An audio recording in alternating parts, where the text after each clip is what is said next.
Welcome to the Heart-Centered Entrepreneur Podcast. I want you to be rich. Yes, I want abundant financial success for your business. But I don't just care about your business making money. I care about you too. I want you to be rich in happiness, in the impact you make, in your relationships, and in how you give back. I'm Anna.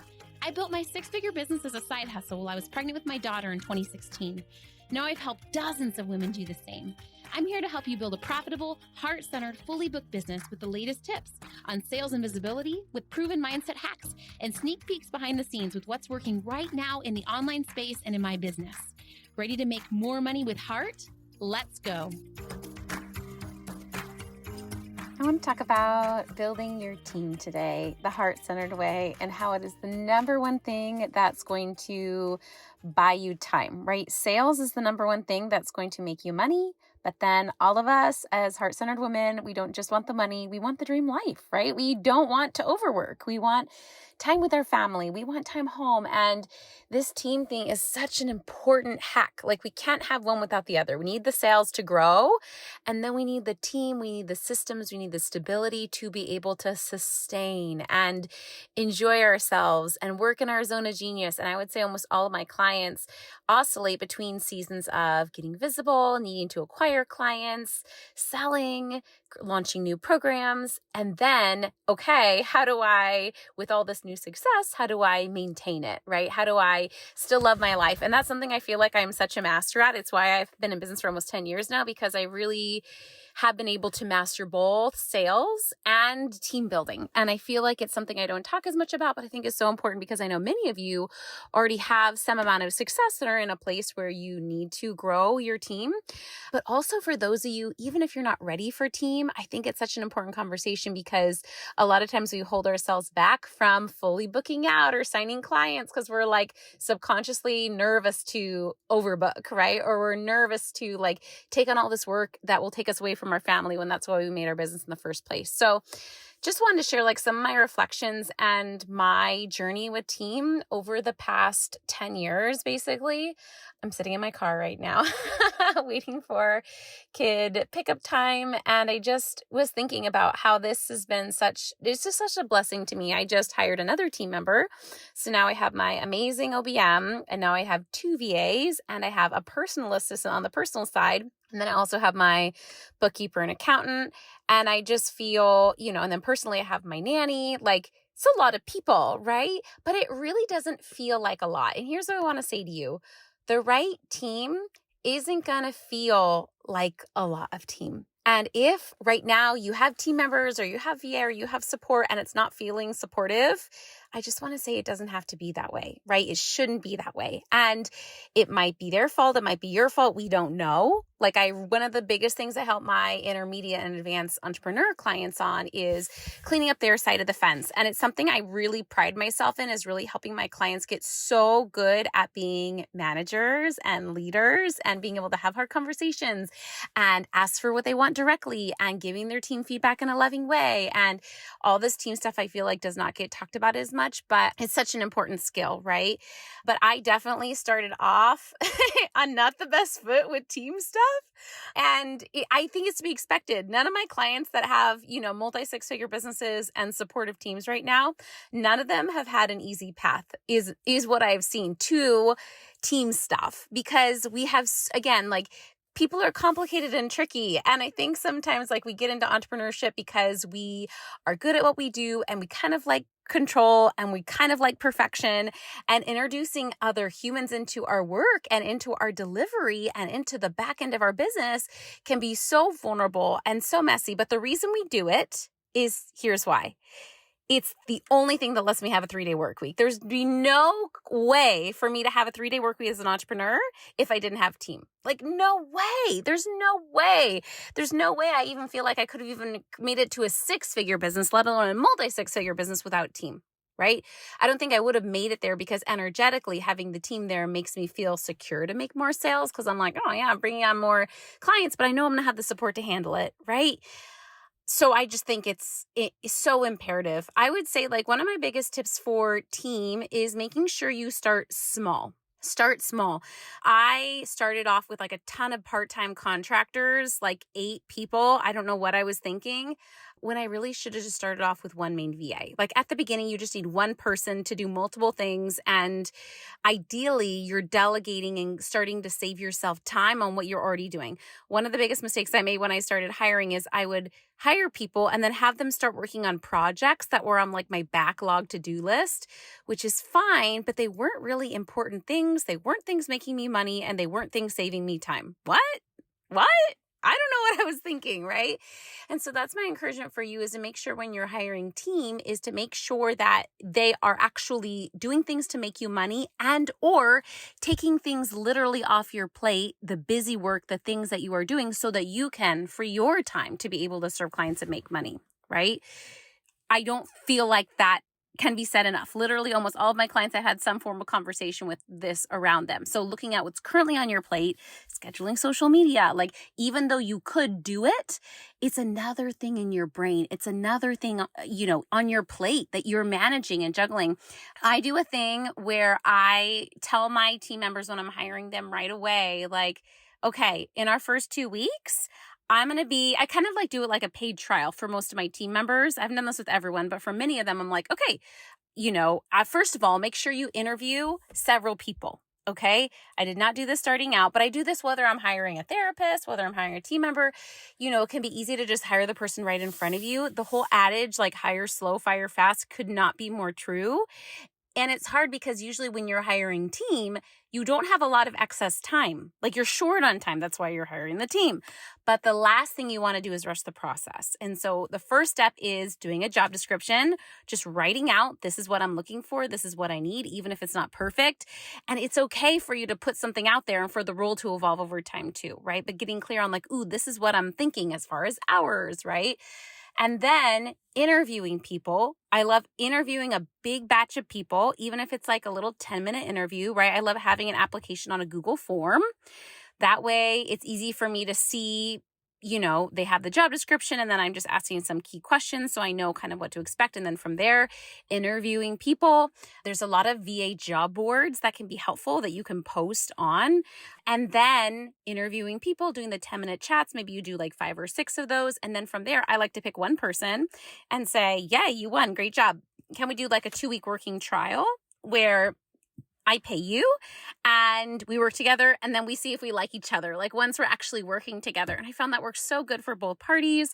I've done that with several people, and then been like, one of us decides like, okay, this isn't a fit. And it's really not taking any of this personal, right?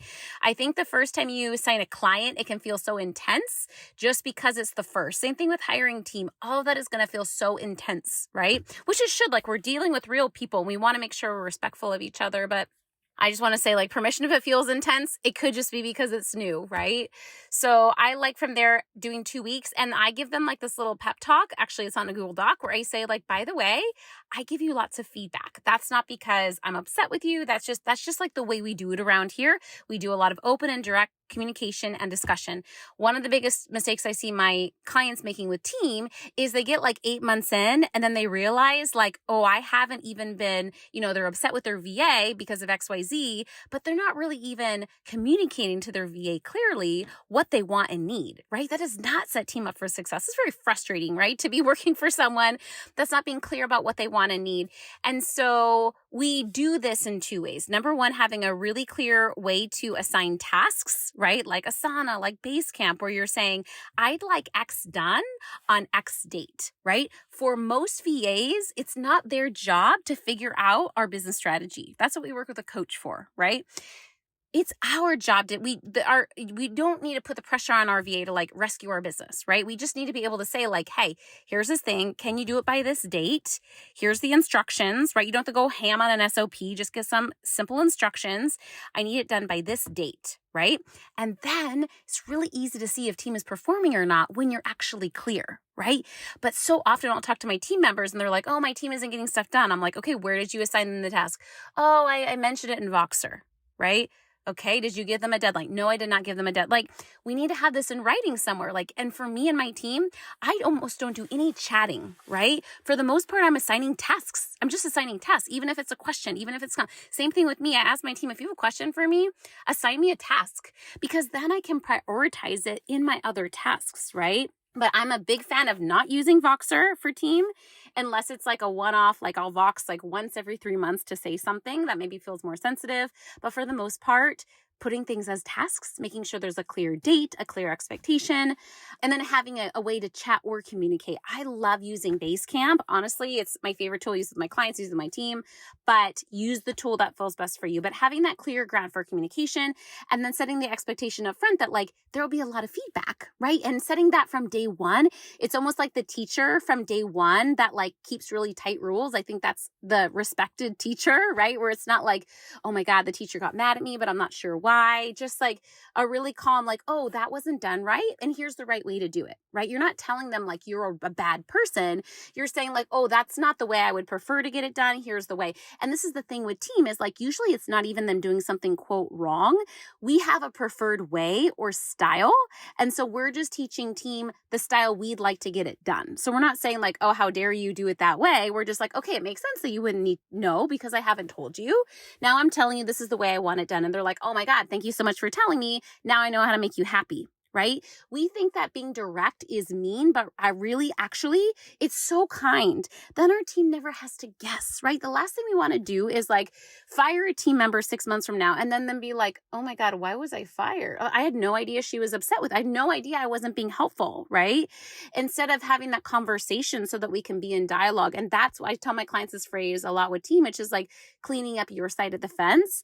And what that means is you doing your part as the manager to make things clear. We can even think about this with client work, right? Like it helps me know as your coach if we need to move someone to a different position on your team or fire someone, if we know that you've done everything within your power to make things clear, to give a correction when there was a mistake made, right? Like you really being on top of what you can do to be the very best boss. And then we can see clearly, okay, is this a match or is that not a match, right?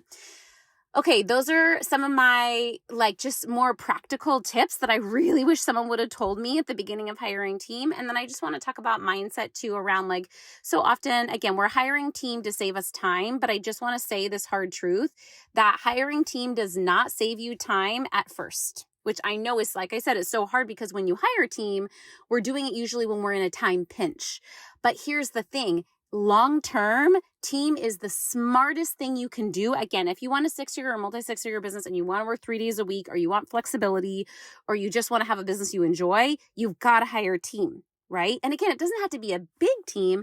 To start, it could be a VA for 2 hours a week, right? I think that's what my first VA was. I was like, can you support me 2 hours a week? And finding someone that would be willing to do that. Because I was just like baby stepping in, right?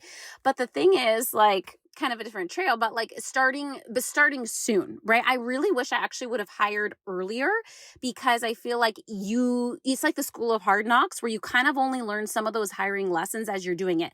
And if you've made a mistake hiring, like you hire the wrong person, or maybe you overhire and then you can't afford it and you have to fire people, or I just want to say, get back on the horse. So many of my clients have made big hiring mistakes. Maybe they hired an employee before they were ready, or an employee did them wrong, or like so much can discourage us when it comes to team. But I just want to say, get on the horse early and stay on the horse.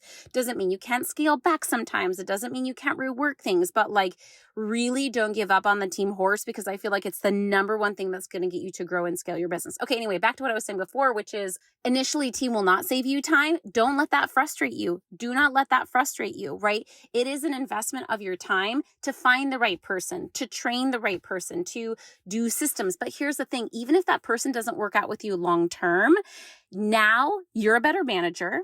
You have better systems in place. You have better trainings. It's going to be easier for someone to hop in and fill that role. I did not want to own that truth when I started hiring. I wanted every person to work out and stay with me forever. And of course, I want people to stay with me for as long as possible. But I think sometimes I made like accommodations for team members I shouldn't have, because I was really like, I really don't want to have to do this again. And I think it comes the same thing with clients, right? We never want to keep a client just because we're feeling scared to sign a new one, right? We want to keep a client because we like working with them, right? It's almost like with a boyfriend, right? If we're like, oh, I don't want to go through the process of dating again, so I'm just going to like stay with this guy that's not that great, right? Like, no, that's a bad reason, right? So it's just knowing that Of course, we want our team to stay with us as long as possible, but if you had to rehire, you would be okay because you have that ability within you. You have those skills. You're becoming a better manager. You're having better systems and team trainings, right? So anyway, back to what I was saying is team does not save you time at first. So being patient with that process, right? Being patient with creating SOPs, being patient with training someone.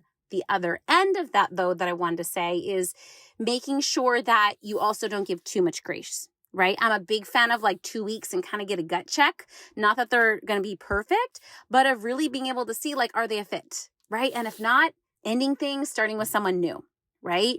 There's a great episode that Brooke Castillo did on firing that was so helpful for me when I started my business because I was so afraid of firing someone. And that podcast episode really helped. So I'll link that one because I can't say it better than she did. But again, like just really immersing yourself in this, right? Like what does it mean to lead a small digital team? Even if you have led teams before in your work, I know I did, but I just feel like it's a different ballgame in small digital entrepreneurship.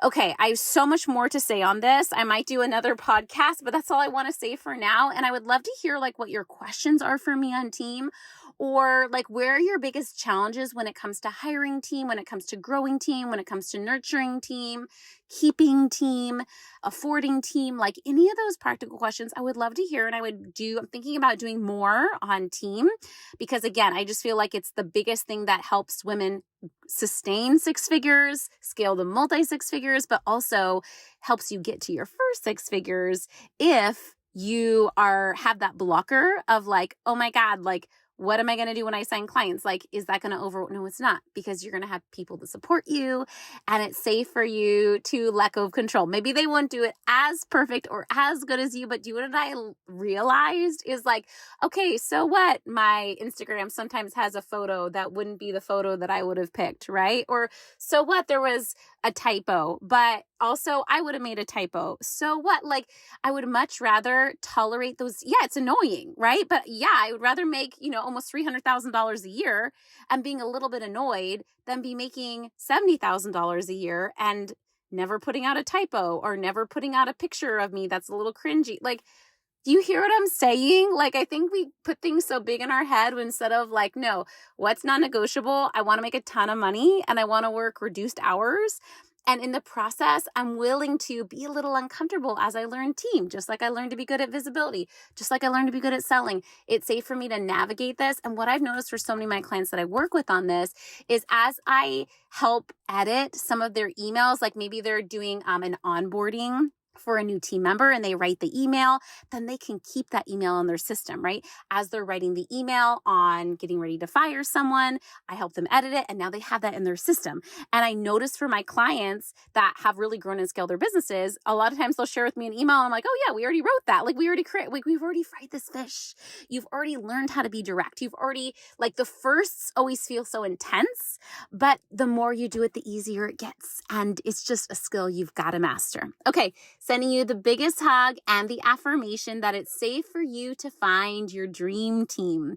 It's safe for you to grow and scale your business. It's safe for you to make a ton of money on a limited amount of hours. It's safe for you to open yourself to support.